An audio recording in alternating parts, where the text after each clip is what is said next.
Hi, I'm Brittney Saunders and welcome to Big Business, the place where business is far from boring. And today I'm recording on Gadigal land. Now, I somehow managed to build an empire from the garage underneath my house, and I'm here to share it all with you, from the wins, the huge mistakes, the challenging times, and the funny moments in between.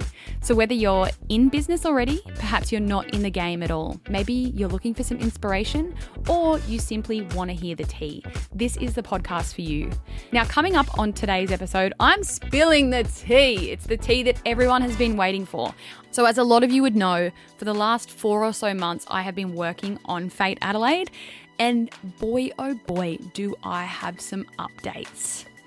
And to just get straight to the chase, to just cut straight through, this Adelaide store that we've been working on for 4 to 5 months now is not going ahead. The pin has been pulled. What are you going to say, Xander? He swung his microphone over to him. Hello, I have not been on the pod for a few weeks. I've had some off time, so... You've had some time off, now you're back. Yeah, now I'm back. Why?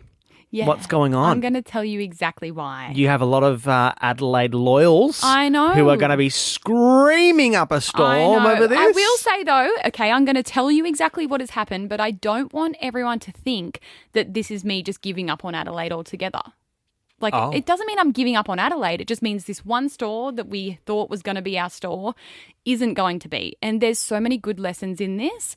And I love talking about this stuff because it's a good reminder not only to me and not only to my fellow business owners or aspiring business owners, but it's a good reminder especially to our community that it's not easy to just open a store when you want to open one. And I know I've said that a million times before.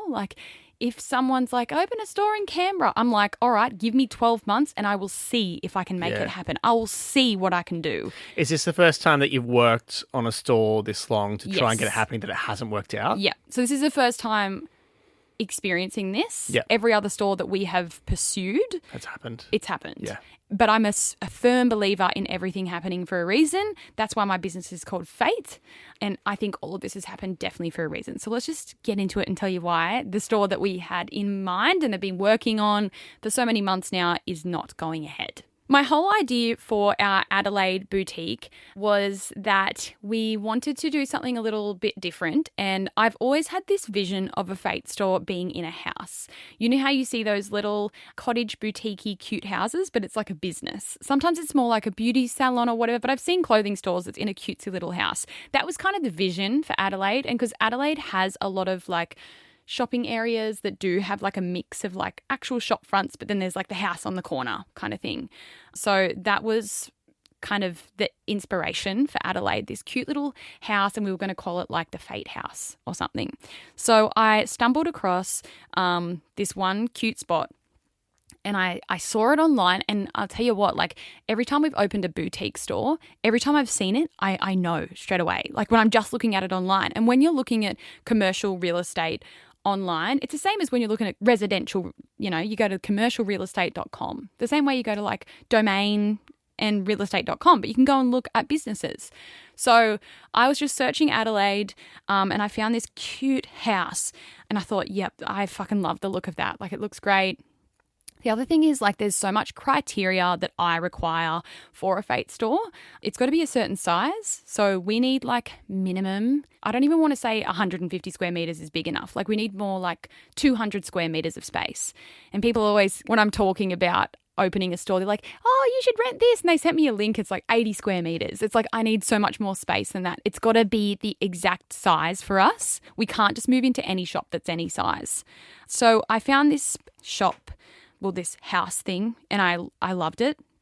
So I don't know when it was, June, July or August, I booked flights for April and I to go down and visit the site, because that's what you do. You go and inspect it like you go and inspect a house. So we walked through, instantly fell in love with it, loved the street that it was on, in a little shopping street kind of thing, on a corner, lots of other businesses around, lots of other clothing stores around, cafes, coffee shops, jewelry shop across the road. I thought this is perfect. So once you view a space, then I had our builder. So we work with the same building company for all of our Fayt stores, and they're not based in Adelaide, but they are all around Australia. So then our builder went down to Adelaide after I had been to do their own site visit kind of thing. And they look at things like differently to the way I would, I guess. Like they look at it from a builder's perspective. Then I went into some negotiation with the real estate agent, because when I've said this before and I'll always say it, like everything's negotiable. Like you can negotiate the rent. You can say, I want this much rent-free period. Like I want to move in and not pay rent for 3 months or however long.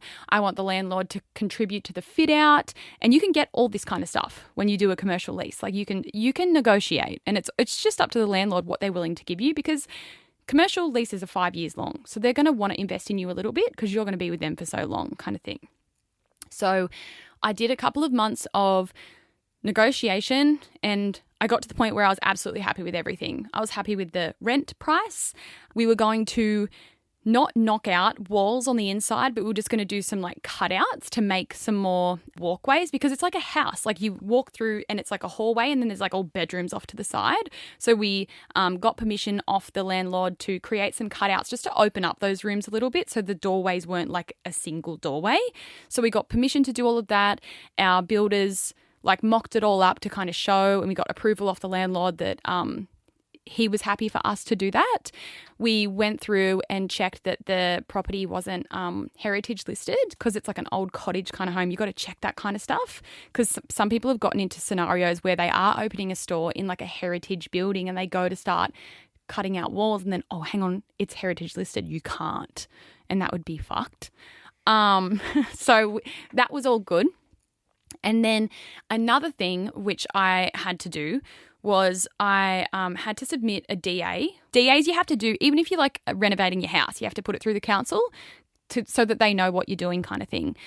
So I had to submit a DA through the city of Unley, because that's the suburb that it was in, because with commercial buildings, they are listed under a certain type of usage. So let's say, for example, this one that we were going for and was going to be our store, it was currently listed as like medical and reception and consulting. So if you're a medical reception or consulting business, you could move straight in there and it's fine, because the council knows that that's what it's like. It's operating as a medical or a reception or whatever. But for us, we need the council usage to be retail. So if any of you have ever dealt with councils and DAs, like it's a fuck around, as you can imagine. Like you got to give them like your left arm, basically. Like anyway, so I started the DA process ages ago to get it switched from the medical into a retail, which like you can always do. It's just like you got to jump through hoops and give them this proof and that and architect drawings and blah, blah, blah, blah, blah, like all that boring shit. So anyway, I started the process of that and I kept the real estate agent in the loop that I was going through my DA process and speaking with the council, City of Unley, Plan South Australia. Anyway, I got the lease. So this is months in, like 3 months in, I got the lease. Now, this is my big lesson for anyone out there. I don't care if it's your first commercial lease or this was going to be our 8th, because we've got 7 commercial leases at the moment, right? So this is my first fucking rodeo. It doesn't matter what it is. If you're going into signing something, get a professional to read it. So I have a solicitor who reads all of our commercial leases. Every single time I have gotten the commercial lease and I'm like interested in a property, I send it to my solicitor and I say, hey, we're looking to open another store. Here is our commercial lease. Can you please go through it? And like that's his job. Like he's a solicitor that's like specializes in commercial leasing.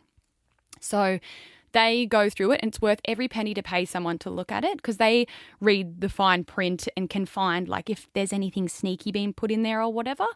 So we do that every time, and every time he usually will come back like he did the Parramatta one and he'll be like, just as long as you're happy to do this, which is in section 3.2a, and you're happy to do that, then this looks all good to me kind of thing. So I send it over to our solicitor as usual, expecting him to come back as he usually does and just says like, this all looks good to me, but I just thought I would flag this, this, and that. And usually they're things that I'm happy with anyway.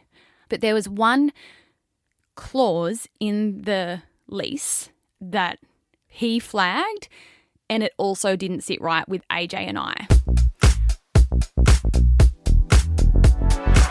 So we have 7 commercial leases already, so we know what they're like. But this clause that we saw in this lease in particular, we'd never seen before. So when you're signing commercial lease, most of the time they're 5 years. My first bit of advice for anyone out there, if you're going into your first ever commercial lease, try and negotiate that down. Because 5 years is a really long time in business. Most businesses don't make it to 5 years.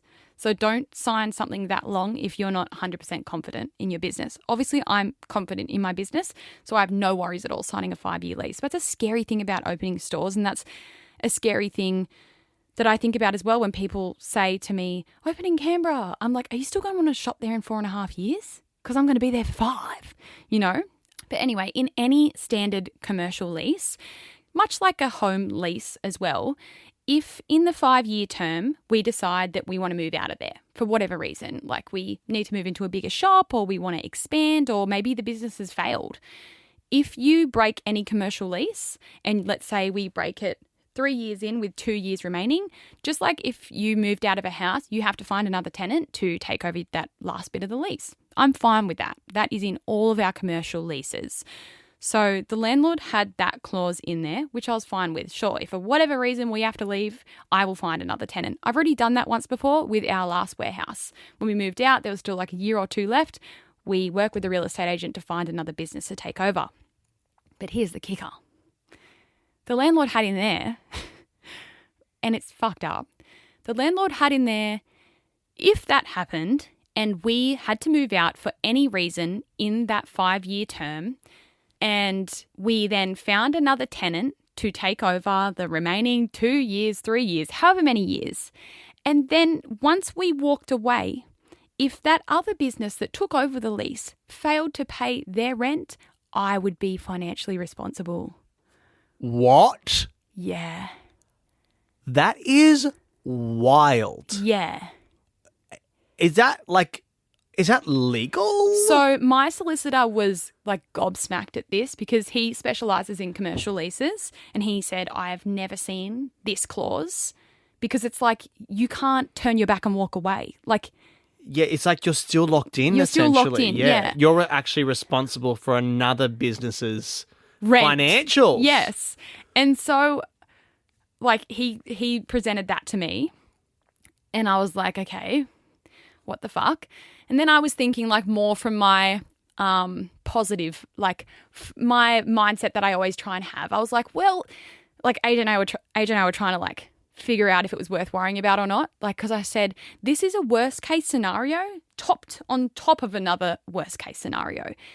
Worst case scenario number 1 is being that we would sign a lease and ever have to leave in the 5 years. Like that happening would be a worst case scenario for me. Like I hope that every shop that I have at the moment, I'm going to do the whole 5 years. It would be terrible if like we failed and had to, you know, break the lease kind of thing. So that's a number 1 worst case scenario.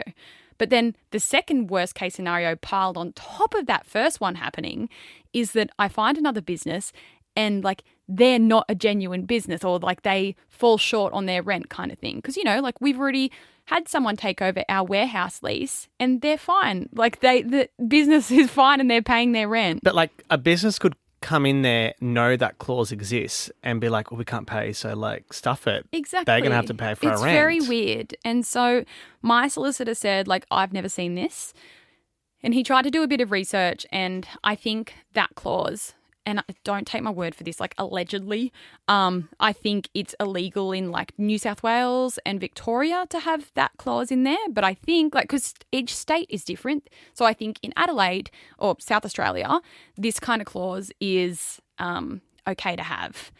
So anyway, like all things are negotiable. And this is what you do when you're working out a commercial lease is you go back and say like, I want this changed. I want that taken out. Like you can negotiate in that way. Mind you, like this is like at the 3-month mark that we've been like working with this agent and the landlord. So I went back and said, look, I'm happy with fucking everything. And as you know, I'm working with the council and we're going through the DA, like my builder is engaged, like we're ready to sign the dotted line. But that one clause, 17.1, whatever the fuck it was, I'm not comfortable with that. And so he said, all right, because the agents are just the middleman, like they're just the middleman. So he's like, let me take it to the landlord and come back to you. So like another week goes by. Hey, Brittney, the landlord doesn't want to move on that clause. And then again, like I go back to AJ, we have more conversations. And then so we sat on it again. I was like, maybe we can just hoped that would never happen. Like, that's the worst case scenario, that we would fail and have to move out. And then the worst case scenario that a bad business would go in and fail on their end. But something in the back of my mind was like, this morally doesn't feel right. I went back again for a second time and said, look, can you ask him again? Like, can he take it out? And so I waited again and again, came back, no, he doesn't want to take it out. The day before our Parramatta store opening, so it was a Tuesday, I was in our Parramatta store getting it ready. AJ and I had been having so much back and forth. Like, I'm working with the council, I'm doing all this shit. Mind you, I've ordered all the stock. I've ordered all the stock for Adelaide. Because you have to, because stock takes like fucking 6 months. So, and like the good thing about that is like we're in such a fortunate position where all that stock I've ordered for Adelaide, if I don't find another store in that time, I've just ordered all of our best sellers, which I can just spread out amongst all of our stores. Like, it's only one store's worth. I can spread it across our 5 other stores and they'll just have a little mini restock. But I'm in a fortunate position to be able to do that. Imagine if I wasn't and I'd committed to spending this few $100,000 on stock and I had nowhere else to sell it. So thank God for that. So anyway, the day before our Parramatta opening, I just sent like a very strong and powerful email to the agent. Mind you, like, he would want us in there because he's been dealing with us for months. Like, they're not looking at any other tenants. Actually, let me read it out for the sake of the drama. So here is the email that I sent.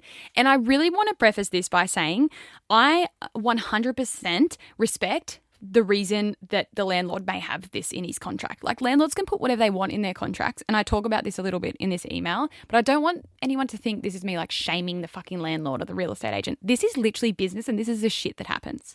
So my email on the 12th of November was, hey, real estate's name. Thanks for getting back to me. I completely understand the landlord's concerns surrounding this entire possible scenario, and perhaps he has been burnt in the past and maybe that's the reason why he has this clause in his contracts. Because I'm just thinking like maybe this guy's been really fucked over and in that scenario before, and maybe that's why it's now in all of his commercial leases, which if so, fair enough. I thought I'd mention he would have to, because he was saying something about like how he was worried about like the new tenant coming in. So I said, I thought I'd mention he would have to approve the tenant if we were to ever need to break the lease. It wouldn't be like I'd be having a complete random taking over the lease. In saying this, I still completely understand his concerns. After a lot of thought, I regretfully will not be moving forward with commencing our lease at this location. And then I did a little pitch about us. We have 7 commercial leases within our business, all of them being 5 years, and some I've even renewed already.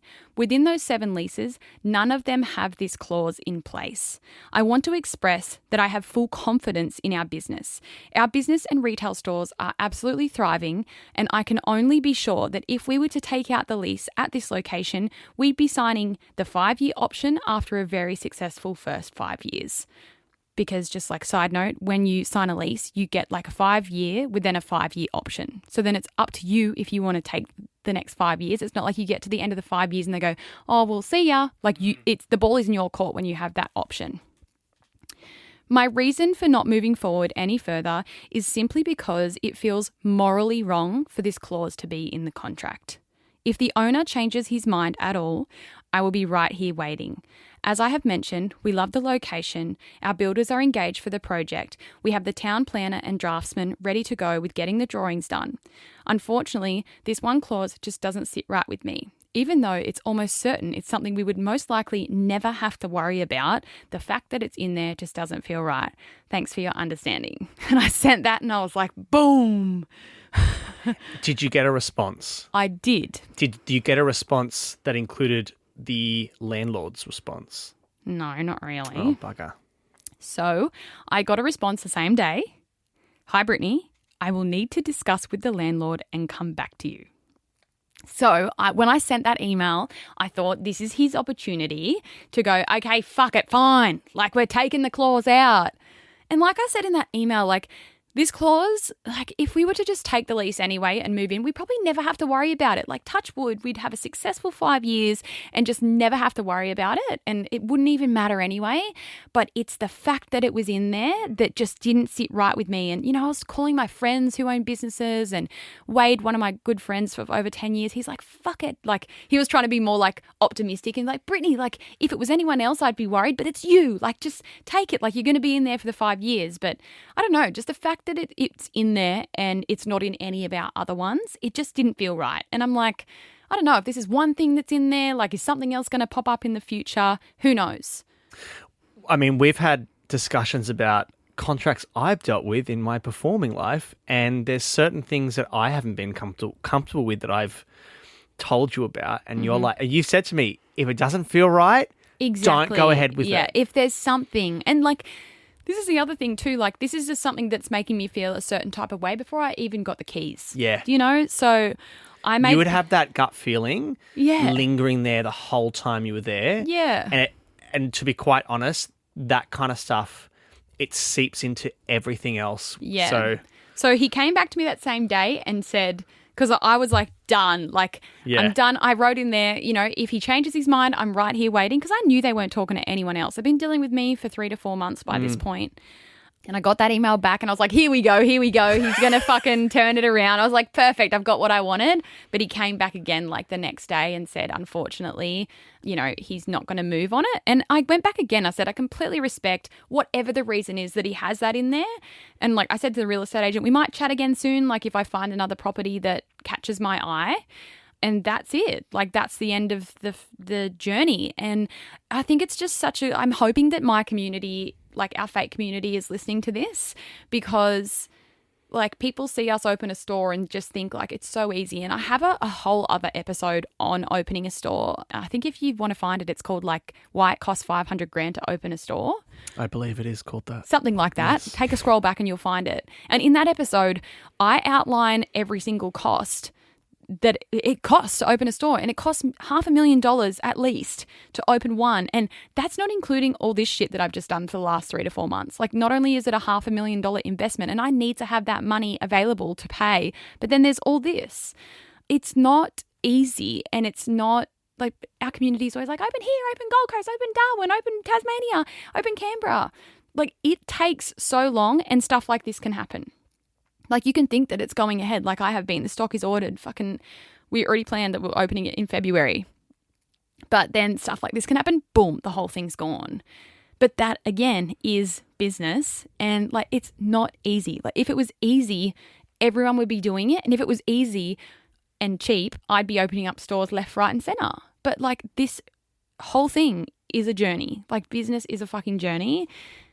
What do you have to say, Xander? Looking into the future now, is your site still set on Adelaide? Like, is there are you still looking now? Is there plans to still open a store in the next year? I would absolutely love to, because I know how excited everyone was when I started sharing that I was going to look at a property in Adelaide. And that's another thing I wanted to mention as well. Like, I don't feel any regrets about like sharing us going down there on social media, because like, with my social media and my podcast here, like I want to share what it's like to run a business. Part of the journey. Yeah, I'm going to make a video because everyone's like, what's the update? So I'm going to make an update. And I've already been filming footage because we have this really exciting plan. I'll tell it on here.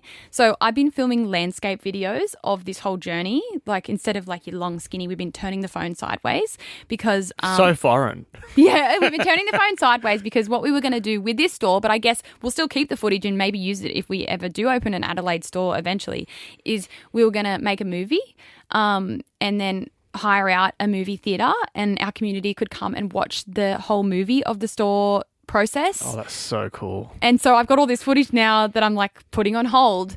But this is business. Like, this is what I do, and this is what I want to educate people about. And I have no shame that I like got everyone a bit excited about Adelaide, and now I'm going to disappoint them, because that's the reality of running a business. Nothing is ever going to go exactly how you want it to. In fact, you have to be willing to roll with the fact that shit's probably never going to go exactly the way that you want it to. You just have to be ready to change directions. So as for us moving forward, absolutely, I'd still love to open a store in Adelaide. I've already been looking online and I've been talking to people, but I mean, it's getting really late in the year, so I feel like it's something that I'm going to put to rest for this year. Like, it's been a big year, and I'll kick up our journey again at the start of next year.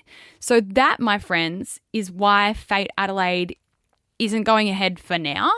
It's not to say that it won't in the future, and I really want to stress that I'm not making this episode to like spill the tea on the landlord and the agent. I respect for whatever reason. But we love it. Yeah. I respect for whatever reason that they have that clause in the contract, and it's a very good lesson for everyone out there. Read those contracts. I don't care what it is that you're signing. I don't care if it's something in your personal life or anything. Read those contracts, read the fine print, and find things like this. And that's why I always put our leases through our solicitor, because he notices these little things that I'd maybe just skim over and be like if he never brought that to my attention, I probably would have read that and went, yeah, but that's fine. That's never going to happen anyway.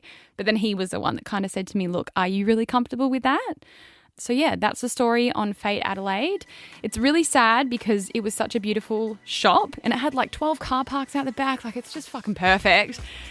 But it is what it is. And again, business is how you respond and move forward. I could be completely disheartened by this and say, I'm never opening Adelaide ever again. Fuck them. But, the show must go on as always, and stay tuned. And maybe maybe the next store that I'll find will be even better, because everything happens for a reason and fate is fate for a reason. So that's my update. And my tip of the week to end the episode is, I've already said it, read your fucking contracts. Read your contracts. I don't care if it's a 1-page thing, a 2-page thing, or a 50-page thing. Read your bloody contracts. And don't be scared to stand your ground. Yes, negotiate, stand your ground, do what you got to do. Everything's negotiable in life and in business.